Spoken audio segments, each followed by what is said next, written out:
Welcome back to Silicon Wafers. Tonight, the voices from Moscow we prefer not to hear from, unless, of course, they are prophesying the fall of the Putin regime and doom for the Russian military operation in Ukraine.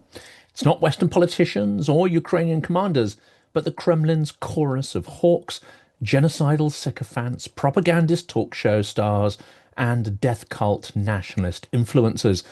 Over the past week, some of these voices have drifted into mumbling out of the official script and started to admit what everyone else can see with their eyes plainly. The war is failing. It is grindingly slow. Costs are stacking up and successes are thin on the ground. We're going to dive into this and the potential threats, or at least signals it is giving about the brittleness of Putin's regime. Before we do, thank you to everybody who supports the channel through Patreon. Buy me a coffee. It is immensely helpful, and I really am grateful to everyone who has helped. It makes trips and events and interviews possible, like many of the ones you've seen recently on the channel. I'm also very grateful to my friends, the makers of Kiev of Mine. That is an extraordinary documentary that seeks to show a slice of Ukrainian life that is not just about war, victimhood and misery. It's an extraordinary, uplifting, resilient and powerful piece of work. There'll be more information about that later in the video. Please do make time to at least watch the trailer, and if you like the trailer, watch the full film. In this episode, we'll walk through what the propagandists are saying, what some Russian economists quietly admit about the state of the war economy, and why the rage of nationalist ideologues, Tatyana Montyan, Dmitry Rogozin, Pavel Gubarev, Igor, Strelkov, Girkin, and others, why it matters for the strength of the Putin regime. The chorus of discontent and whinging is signaling that his grip on power may be brittle and tenuous. What happens when a fascistic regime's loudest cheerleaders turn into a resentful set of critics? Well, first, let's frame what we're talking about. This discontent is not just an outcome of the regime's failure to advance in Ukraine. This is incidental in some ways. All these influencers and paid haters, all they need is for the war to be conducted. That's enough. That's the fuel that powers their grift, their business models. Failure on the battlefield isn't terminal for Putin and is not a real red line for the propagandists either. They have pivoted and maneuvered to still profit from 4 years of failure in the war, after all. No, the real threat and the real disquiet is because of Ukraine's actions. Ukraine is helping create this fevered atmosphere of regime anxiety by hitting the root of its wealth and power, the oil and gas industries. And of course, that also affects the propagandists daily. They need wealth to pay for them to spew hate. The latest strike on a major Russian oil refinery in Yaroslavl is indicative of this trend. Destabilization, this campaign to deprive Putin's war machine of resources and revenue. A fire broke out at the Yaroslavsky oil refinery in the Russian city of Yaroslavl on October the 1st, 2025, according to Russian telegram channel Astra. Despite the best efforts of the propagandists to claim that the incident was not man-made, nor the consequence of any drone attacks, or even the infamous oblomki, or shards of drones, this story is likely not going to convince anyone. The blaze erupted at the Yaroslavsky oil refinery in the city of Yaroslavl. Videos circulating on social media show thick plumes of smoke rising above Moskovsky Prospekt, the area where the refinery is located. Yaroslavl Oblast Governor Mikhail Yevraev confirmed the fire, but stressed it was not connected to any Ukraine drone attacks. Not in any way, of course. The official referred to the fire as a man-made incident without clarifying whether it was an incident or a deliberate act. And of course, if drones are not implicated, then it's likely that sabotage is the next best explanation of the cause. Kiev has scaled up its drone campaign against Russian oil and gas infrastructure, a key source of Moscow's revenues, helping to fuel its offensive operations in Ukraine. The Yaroslavsky refinery is situated over 700 kilometers, that is 435 miles, from the Ukrainian border, and is the largest oil refinery in northern Russia and the fifth largest in the entire country. With an average annual capacity of 15 million tons of crude, the facility has previously been targeted by Ukrainian forces, including a reported attack in late January 2024, but apparently it has been fixed and brought back online. We don't know what state it is in now. So what are the propagandists saying about this and other aspects of the war and the economy? Well, for years, Moscow's media ecosystem has kept to a tight narrative of victory, inevitability, endurance, and unlimited resources, and of course, capacity for violence. Lately, that script is showing some cracks. Some of the most visible pro-Kremlin personalities have moved from bravado to a certain bluntness. They're not anti-war, mind you. They're simply despairing that Russia is failing to erase more Ukrainians in the war that it started. The pattern is simple and stark. Small public confessions about operational failure, public warnings that manpower is exhausted, open talk of deadlock, and in some cases, demand for a political response. For some of them, of course, that means scaling up the war, not scaling it back. But for others, it would mean an operational pause to protect the core regime, to protect the empire, to hold it together, and ultimately to protect the Kremlin. In a word, they're starting to realize that Putin could lose everything. Examples are not hard to find. Tatyana Montyan, a regular on pro-Kremlin talk show circuit, told an interviewer the offensive's tempo has slowed and that Russia may have committed their last reserves to the fight. She warned that, absent a breakthrough, Moscow might be forced into another round of mobilization, and maybe the largest yet. That admission came on the record in a TV/YouTube interview on September 22nd, the Kiev Independent. Now, this could be interpreted as a form of internal dissent, but equally it could be the regime floating the idea of a new mobilization through their mouthpiece to gauge the reaction. Such fictitious or staged debates can also be used to prepare the public for the idea of a mobilization that has already been decided upon. Dmitry Rogozin has also spoken out. The nationalist senator and longtime hawk recently acknowledged that the front had reached a deadlock. He said plainly, "It's impossible to advance. There's a deadlock at the front." That line spoken publicly is seismic inside a media system built to deny failure, and where any implied criticism of the SVO, or special military operation, or its handling is treated as outright betrayal. That's according to the Kiev Independent. Well, his statements aren't quite in the sort of tone and explicitness of Prigozhin, but certainly hearing this level of outspoken critique from a figure who is so senior in the regime is certainly unusual. Before we move on to the next question, I'd like to make a personal recommendation that I know you will appreciate.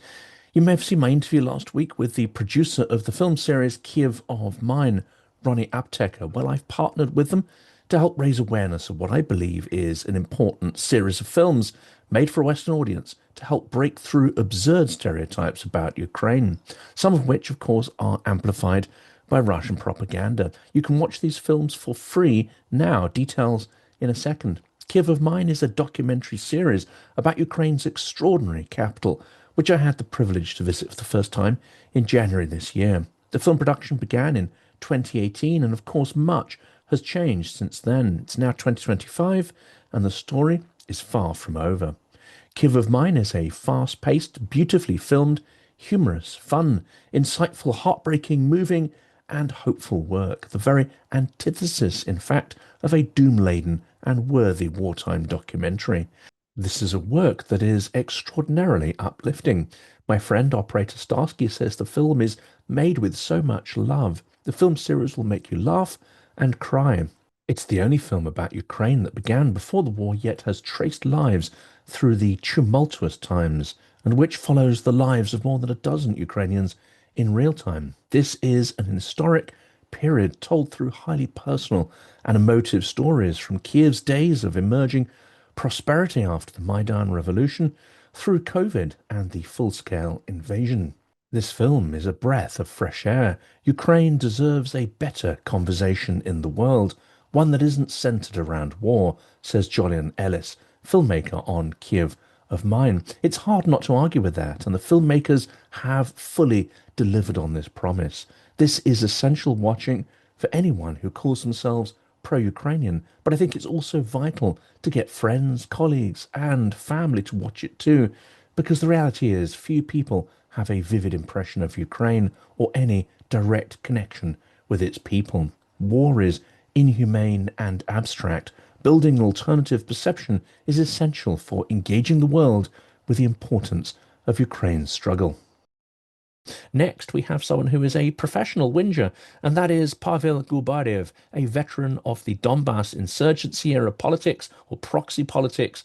He wrote that in reality, the current situation is already tantamount to defeat for us. But that's not spin, it's an ultra-nationalist admitting that the war's trajectory is damaging Russia strategically and politically. That's according to the Kiev Independent.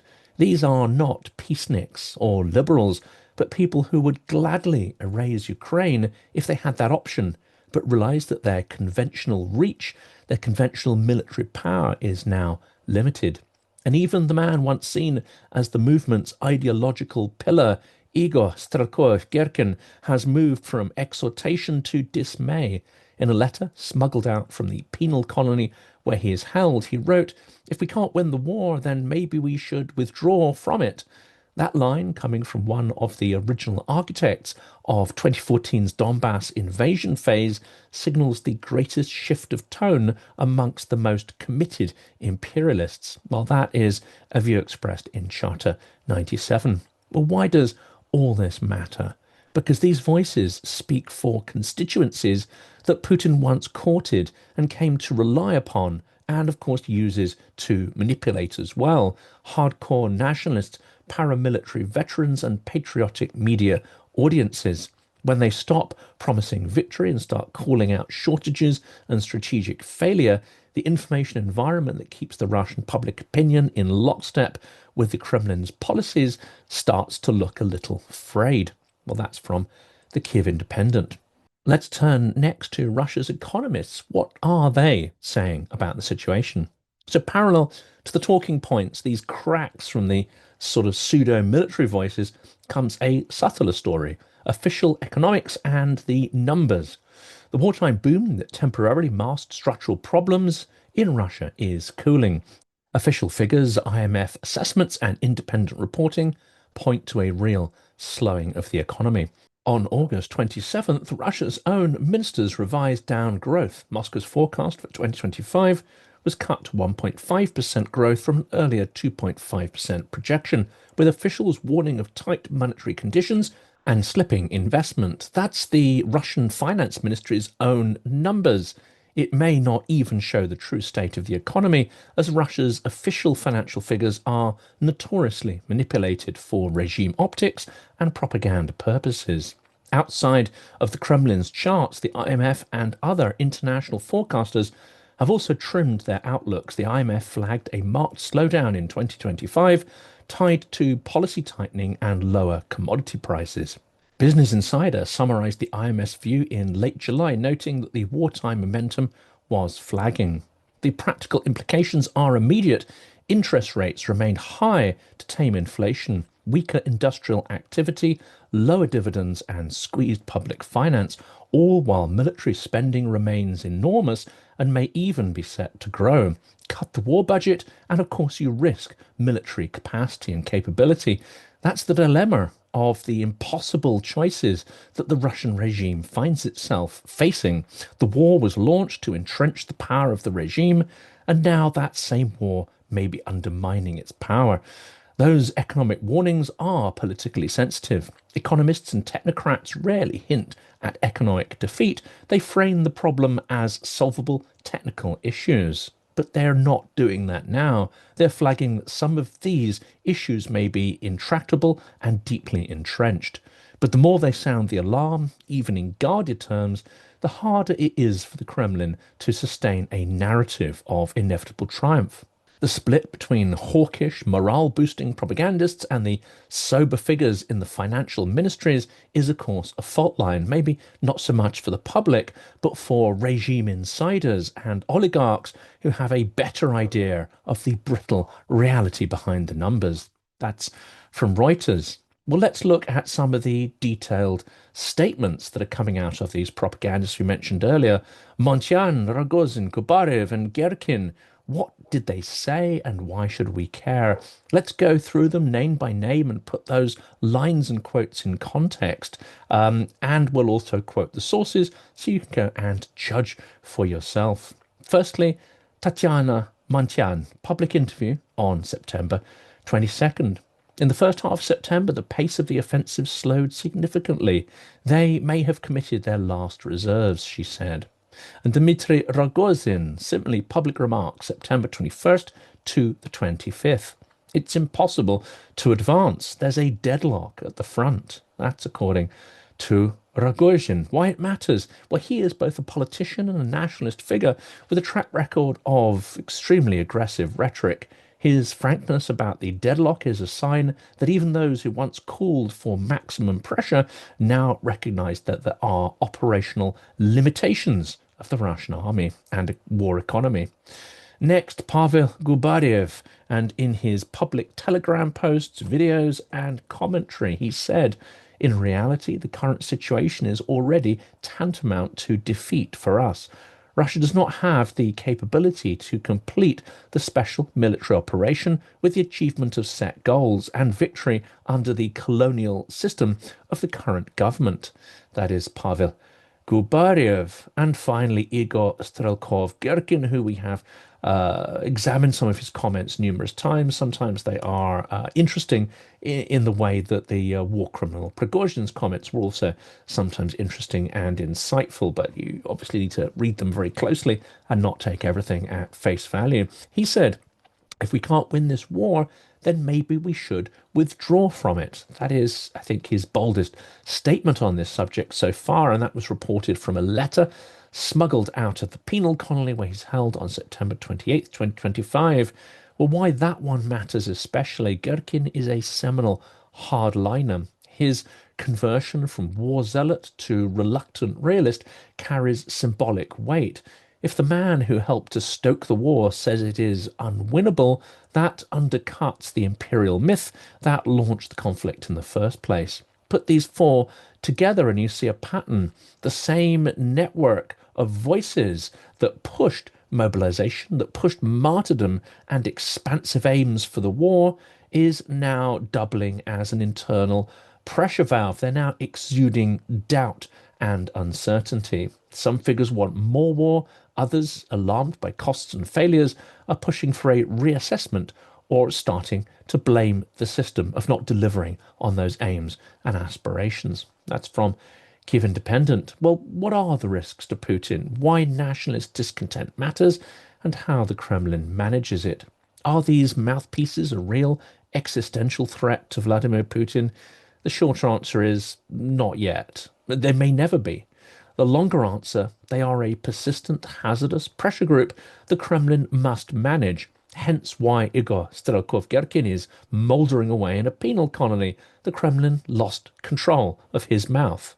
Analysts told reporters and other outlets that the so-called Z-patriots are useful to the Kremlin. They mobilize public support and they deter Western pressure. They also create alternative narratives, one that nourish the regime and the kind of violence and hate that it's built upon. But they are not fully under the Kremlin's control.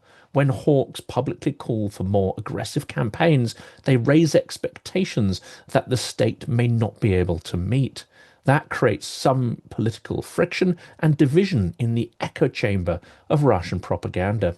Reuters described this balancing act in May. The ultra-nationalists are not all fully under control, and Kremlin institutions must manage them to avoid political unpredictability. Well, the fate of Vladimir Tatarsky also tells us what happens when a propagandist goes too far and starts to imagine he is indispensable to the regime and wanders off script. He met rather a theatrical and sticky end. We've also seen real state pushback. The Kremlin does not tolerate open disloyalty. Girkin was arrested and sentenced for extremism, and other critics have faced legal pressure. A reminder that the regime's toolkit is both cooptive and punitive. But suppression has costs. Jailing a prominent critic can turn him into a martyr figure for the most radical base. Reuters noted previously that while Putin benefits from hawks agitation, he also needs to contain them. The calculus is delicate. Too much repression risks galvanizing opposition amongst the pro-war public. Too little risks losing control of the narrative. What we're seeing is not merely a quarrel between hawks and doves, more it is a struggle between hawks and turbo hawks. It is a sign the information and legitimacy scaffolding that sustained the war is beginning to crack from within. Will that end the war? No. Is it real political opposition? No. But it's the human form of the metallic scream that occurs when some machine is put under too much stress and strain. Propagandists publicly admitting deadlock in the war and the risk of further failure. Nationalists publicly demanding more war, real successes. Economists quietly warning of a slowing wartime boom. And the regime reminding critics of the consequences if they step too far out of line. But when an authoritarian regime's loudest cheerleaders begin to doubt, that is both an opportunity and a warning for Ukraine and the West. Policy should be calibrated to keep that pressure high. In fact, increase it, economic, moral, and informational, while supporting Ukraine's ability to convert tactical resilience into strategic advantage. In practical terms, that means Ukraine must hit more of Russia's energy infrastructure, and we should not apply pressure on them to stop. In fact, we should be financing them better so they can tool up faster to get this job done. When the lights go out across Russia, and especially in Moscow, the regime's days will be numbered. Only in this way can the encroaching authoritarian slide that threatens to overwhelm Europe be halted in its tracks. A final word from our partners, the makers of Kiev of Mine. All three films are now available to watch for free on YouTube. Please check out the links to the dedicated website, which tells you more about the film, its subjects, and the filmmakers. Also in the description is a link to the YouTube channel where you can watch the films now. Do let us know in the comments what you think of them and if they inspire you as much as they have inspired me.